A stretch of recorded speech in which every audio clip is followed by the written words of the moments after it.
Welcome to HCD's Mindset. I'm Michelle Nigella. And I'm Kathryn Ambrose. We are on a mission to help you identify what consumer science innovations have a lot of untapped value or are too good to be true. So join us for more curious conversations as we try to make sense of the complex but fascinating world of human behavior.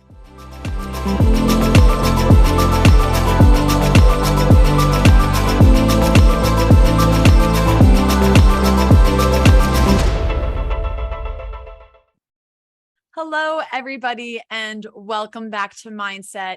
It's your favorite hosts here, Kathryn Ambrose. And Michelle Nigella. And we are so excited to be here today with a fabulous guest, David Vaillencourt. Welcome so much to the show. We're so excited to have you. Yeah, thanks for having me. I'm stoked to be here. Awesome. And David, would you mind sharing a little bit about who you are and how you ended up in our orbit with ASTM? Just a little intro. Yeah. So briefly, my background, I've got a master's of science. I actually studied climate change, did a lot of lab testing back in the day, Department of Defense, EPA work.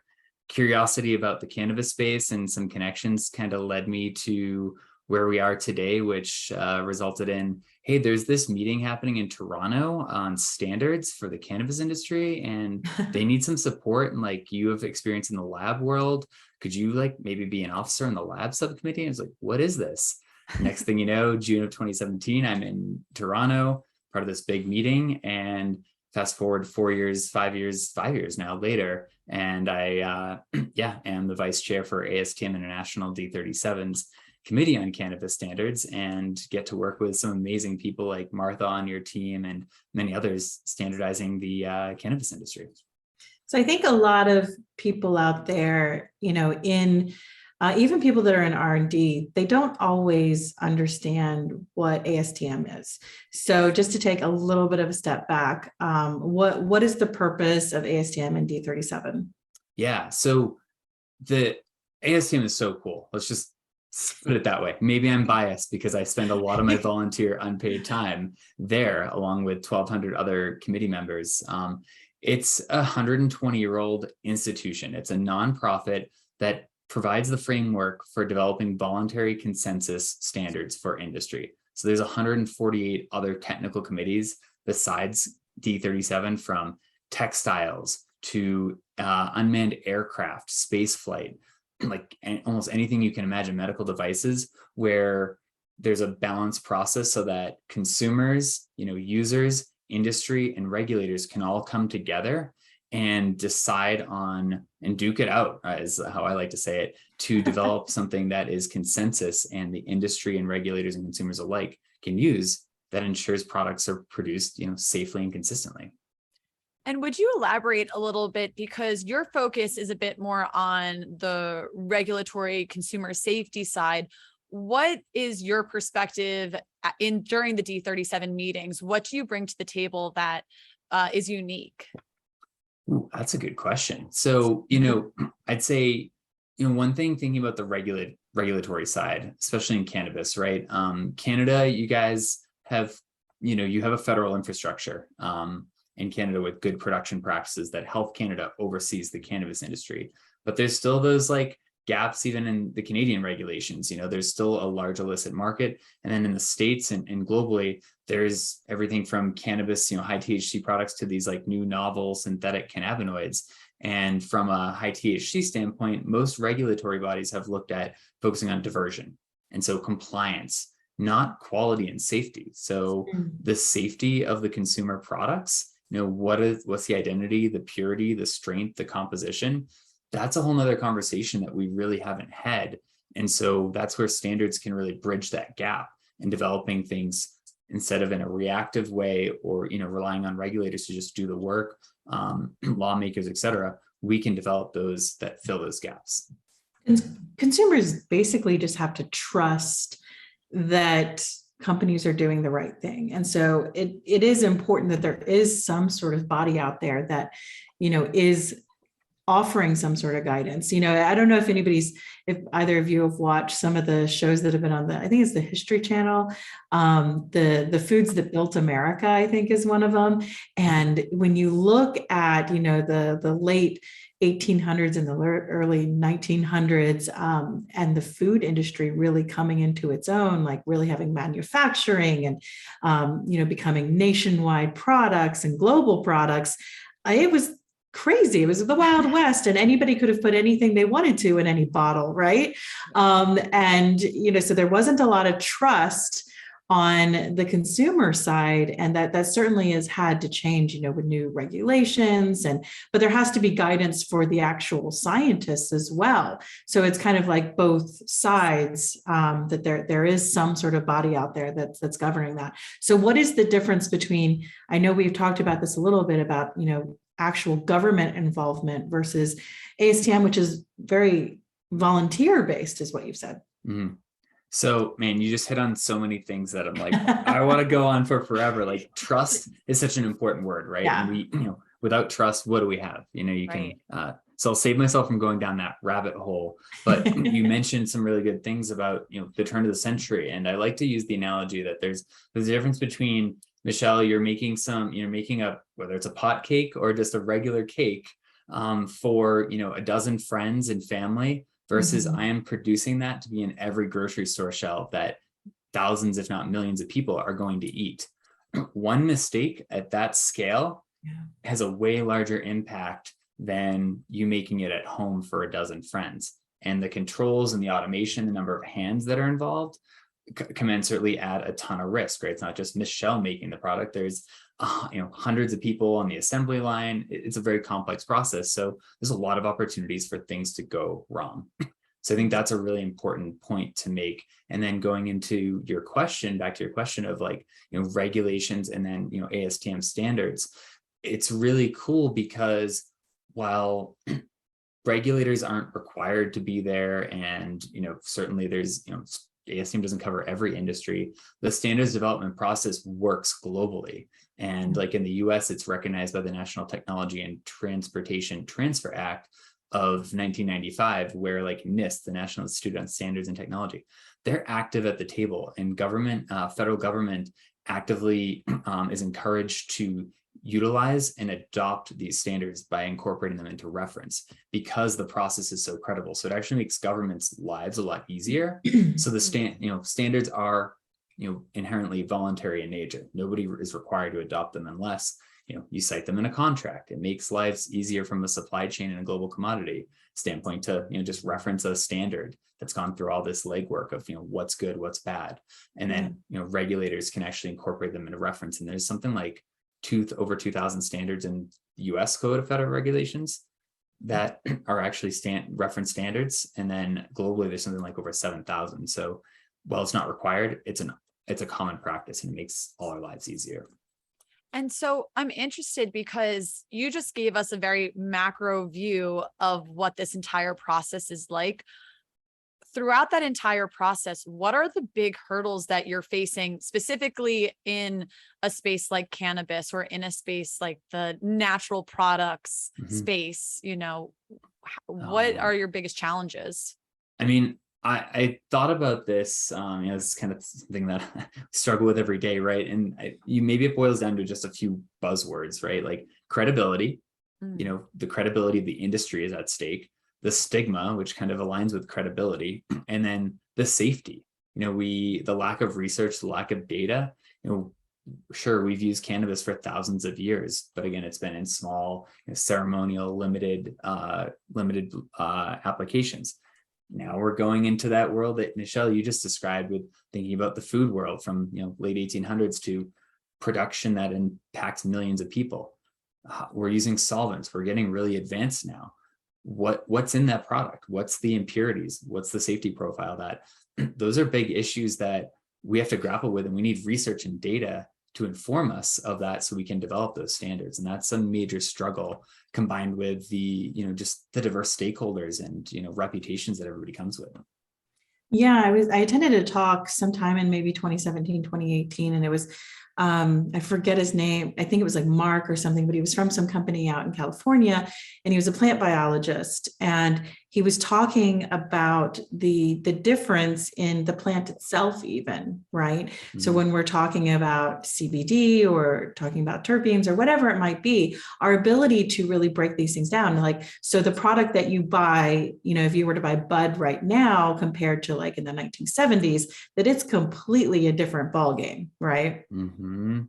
Yep, a completely different ballgame, and characterizing that, then extracting it, and then the route of administration, right? Yeah. Like it's a lot different if you're inhaling a joint versus are you applying it on your skin, or are you ingesting it as a food?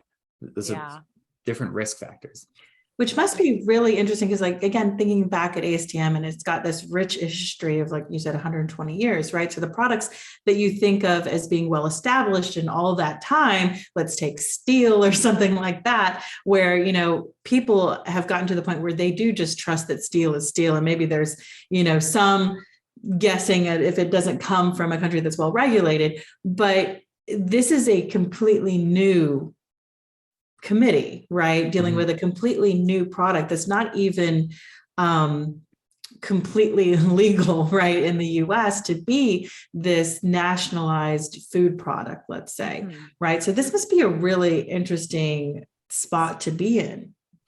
Yeah, I mean, it's a really cool time. And think about, somebody characterized it well at one of the last ASTM meetings, where the evolution of our industry, just look at the billions of dollars it's turned into an illegal market from 10 years ago. There's that concept, and recognizing this has been consumer driven, right? Yeah. This is like a grassroots effort. This isn't big companies saying, bringing their data forward and saying we need to legalize this product, like changing it from a Schedule I drug, which it still is in the US and the UN single convention, is a big lift. This is not, so this is being driven by consumers. So there's that's a huge kind of reality. And then think about, like you mentioned, like steel and railroads and like rubber tires, etc.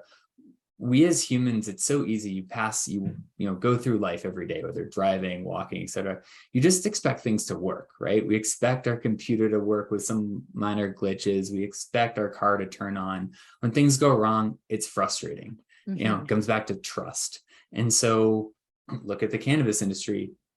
We are struggling to establish what is the level of safety and what's the level of quality. Standards fill that gap. So every time you walk through life and you're like, oh yeah, this product just works as intended, it's because there's a standard or a regulation behind it. And it's easy to just forget that and take it for granted. Yeah. There's an interesting part there you were saying about it being very consumer driven, and that so much of this interest is really coming from the consumer beliefs and consumer side, consumer interest. What we've found in some of our studies is that consumers know very little about cannabis, right? And there's a lot of misconceptions, and there's a lot of perceptions that can be negative even, or maybe overly positive even, going the complete opposite direction. So what is your feeling about, where cannabis sits with the consumer currently? Oh, you said it super well. And I'm so appreciative to know that organizations like yourselves exist that are actually collecting that data, doing that consumer research. And my friends over at Bovita, for example, I talk to them a lot with they do moisture packs and humidity packs. And it blows my mind every time I talk to them, but it's reality. Like, as you mentioned, like consumers there's such a limited understanding of the complexity. It's about THC. But it's way more than that, right? Most consumers now know about CBD. Not every consumer even recognizes that it's from the same darn plant. Right. And then yeah. Terpenes, all these other aromas. What's a terpene? It's everywhere in our life. All of our aromas are incense, most of our fruits and vegetables, but that actually has a huge impact on the product quality. But like you said, consumers are just completely unaware. So the consumer education is huge. And of course that drives regulations and standards when folks are saying this is all that matters, and they're missing, the forest for the trees. And do you believe that our current standards that are in place are enough to be considered credible? Because I know you touched on the idea that if you're in an aisle, you as a consumer and as somebody that's going to purchase something are under the assumption that whatever you're eating is safe, granted all the terms and conditions that are on the back in small letters. Right. But for, the overall consensus of consumers are, if I can pick this up Like a and it's CVS. sold to me at a Yeah. store, I can eat it. So do you think we're at a place where, or is there more work that needs to be done, obviously, in this, focusing on cannabis specifically as an ingredient? Yeah, I would say it's not, I want to caveat it with, I'm not saying that the products out there are unsafe per se, especially as a general blanket statement, but there is a major gap. And I think, using GMPs as the example, which stands for good manufacturing practices, like, food industry, dietary supplement, pharma, that industry would never even, it's not even a decision or a discussion about, do we follow GMPs or not? Like, these have been around for all the reasons that we've been talking about here. And they're so critical to protecting the safety of the products that's a bait. And those are just a bare minimum. And the cannabis industry doesn't have that. And that's interesting. I think, we talked about this a little bit with Darwin in a previous conversation, where he really brought to light, and I hadn't really thought about it, that cannabis really has a lot of mom and pop to it, right? And the big game changer is going to be as it becomes more adopted into large CPGs, which are certainly designed for good manufacturing practices, right? And they have the processes to really they have the regulatory processes, they have the quality checks, to make sure that everything is exactly the same going through. Whereas from the mom and pop, that sort of scale, you don't. So there's going to be a real game changer experience as this switches over. Yeah, I struggle with that too, because there's the recognition that, like, the mom and pops are, half the time it's just mom or it's just pop, right? It's that small. How do they, the capacity, the resources, the knowledge needed to bridge that gap is not insignificant. But I'm still of a firm believer, look at the beer industry, look at the CSA, community supported ag industry, where you have your local farms, you have your, local farmers markets. Again, the risk, regulations are commensurate with the risk. So if you're producing something for 1,000 people and you can control that with the, understanding the risk there versus big CPG, those requirements can kind of be scaled. So I think there's a way for both to play, but yeah, it's going to be a big barrier, and folks need to understand how to bridge that gap to be prepared for the future if you're a business owner. And I do think that kind of goes back to what we were saying about how so much of cannabis is focusing on the consumer perception of it as an ingredient. And I was just thinking about it now, that I also think that cannabis is in a unique space where when you were coming up with standards for steel, there was no such thing as a Facebook mom group, or there was no such thing as, different Reddit threads that want to share their opinions. And so you're also coming up against this like social media storm going in both directions that are also influencing how, the consumer perception is being formed.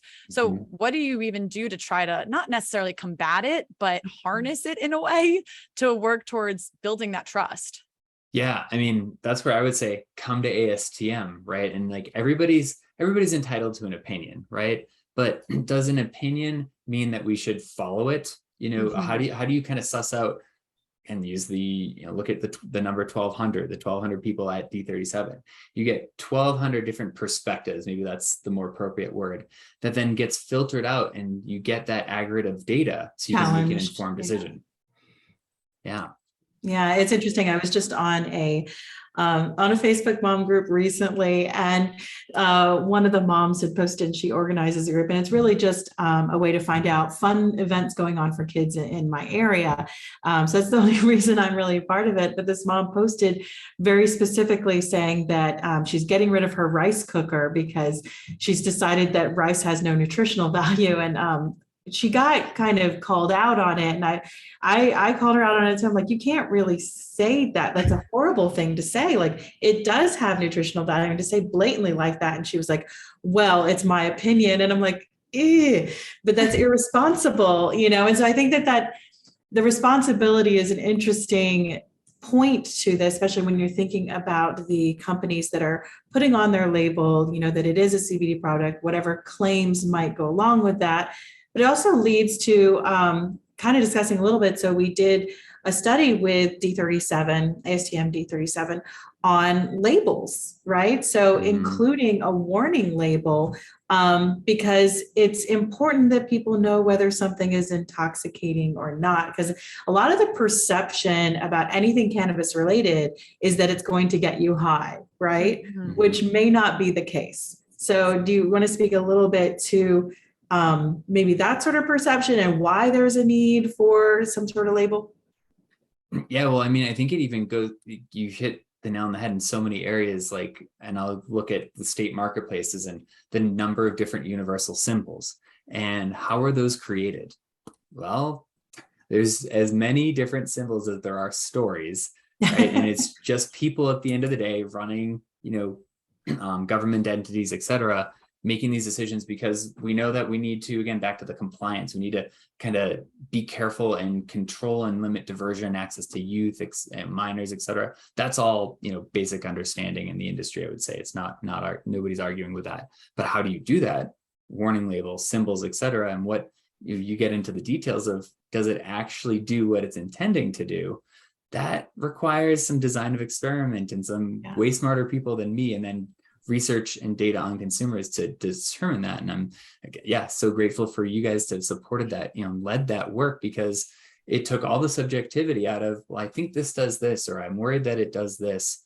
And we can tell because consumers need to know some basic information in order to make informed decisions. Can I drive my car or take care of my kid if I use this product? Right. Especially if it's an ingestible versus a lotion, like that, even something as basic as that needs to be almost spelled out, because there are nuances to things, because at the end of the day, however you're using CBD, or if you're deciding to use THC, there's going to be some type of a chemical interaction with whatever else you are medications you might be on. Yeah, exactly. So I do think, and I commend, the ASTM and different groups like this for putting in the legwork for that type of research. But I think you brought up a really great point that I wanted to touch on with you, is the idea that regulation is very reactionary. And I wanted to understand a bit more from your perspective, why is that the case? And do you think it's possible to shift that to become more proactive in avoiding having to have a case where somebody possibly has a tragedy for, noise to be heard? I want to say yes. Will that happen to a degree, right? And ultimately, it kind of goes back to what we were talking about earlier in a way of like, nobody complains about things that go right. You get on the plane, you go from one place to another, and you're like, you don't be like, oh, I'm so glad it didn't fall out of the sky today. I'm still here. Like, you expect it to work. You're not getting letters from the ASTM isn't receiving letters that the plane landed. Right. There's been a couple times I've been on flights and like you get the clapper, I appreciate the pilots, but there's so many controls. It's expected, right? But it's back to your point. A good analogy where I've seen it is in these new novel and synthetic cannabinoids, where like Delta 8 and everything, where how are we regulating it? And scientists have been, this is not a novel thing. There was a patent on Delta 8 in like 1970. So it's not a foreign concept, but the regulators, for one reason or another, many limitations, until it becomes such a big deal that there's an outcry, they respond. And at that point, it's reactionary, right? And in worst case scenarios, it's somebody died, and that's what we all want to avoid.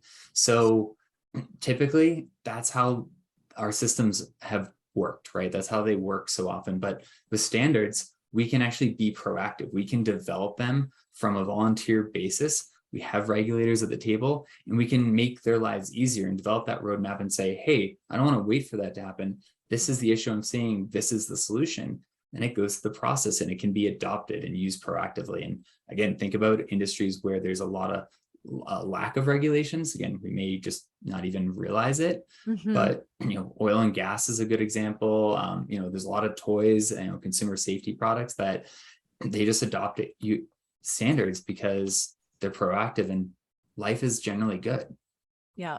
And I think it's interesting too, that it even to some people that we've spoken to about claims, very often people don't go through the legwork because they don't believe it's worth it for them to actually do the research. And they're like, you know what? No one's going to call us out for this. And so let's just make this claim and see what happens. And I think that's very interesting because having the standard almost works to correct that in a way by saying, hey, you're not actually following the standard that every other competitor of yours is being upheld to. And they can go and cite this But without can their that actually cut both ways, since there is such a stigma and sort of preconceived notions that come into cannabis, right? So if you have these products that are being developed that don't have any THC or do not have any intoxicating effects, right? But the stigma and the preconceived notion is that it does. So even if you use this pretty mundane lotion, right, that shouldn't really do anything, then nothing happens. You know, like I just wonder how much stigma plays into a lot of this.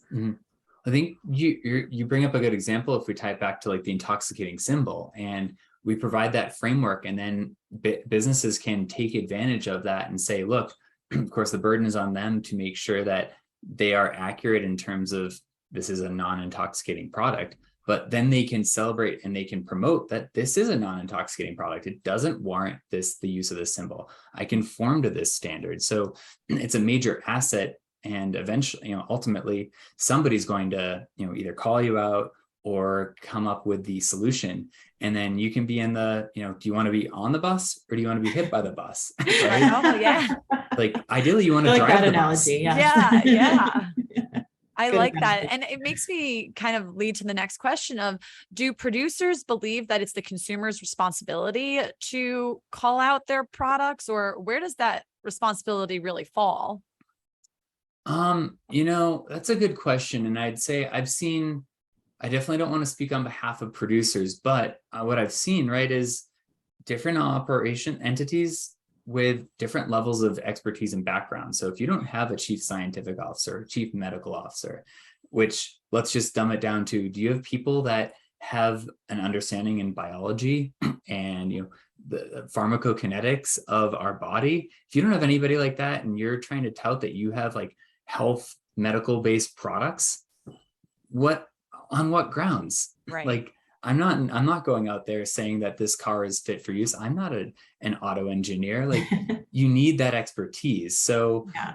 I think industry is limited by their level of expertise internally as well. And that results in these differing opinions of, well, it's on the consumer to know better. Well, what level of evidence? It's on you as a business. You're culpable. You need to make sure that you're protecting your business, through risks, mitigating your risks. And then ultimately, if you injure your consumer base, you're not going to have a marketplace to sell to. So Right. it should be a non-negotiable starter, but I don't think everybody's really there and recognizing that.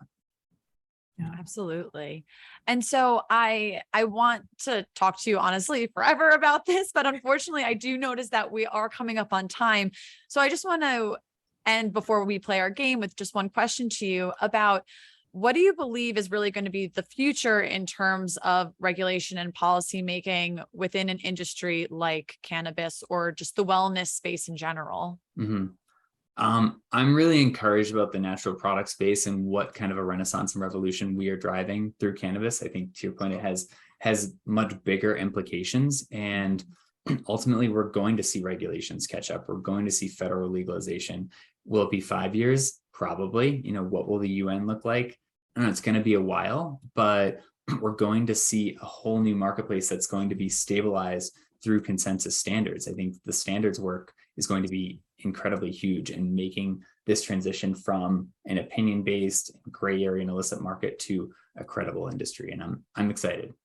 That's awesome. All right. So I know I shared this with you before we started recording, but we love to finish off with a game that we like to play.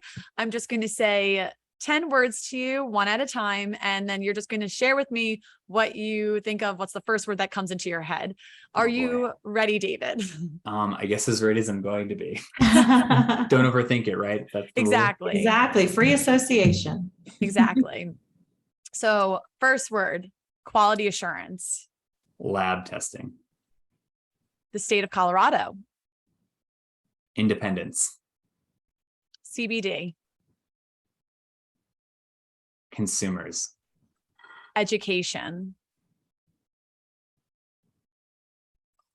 Important. Safety. Critical. Public opinion. Challenging. Credibility.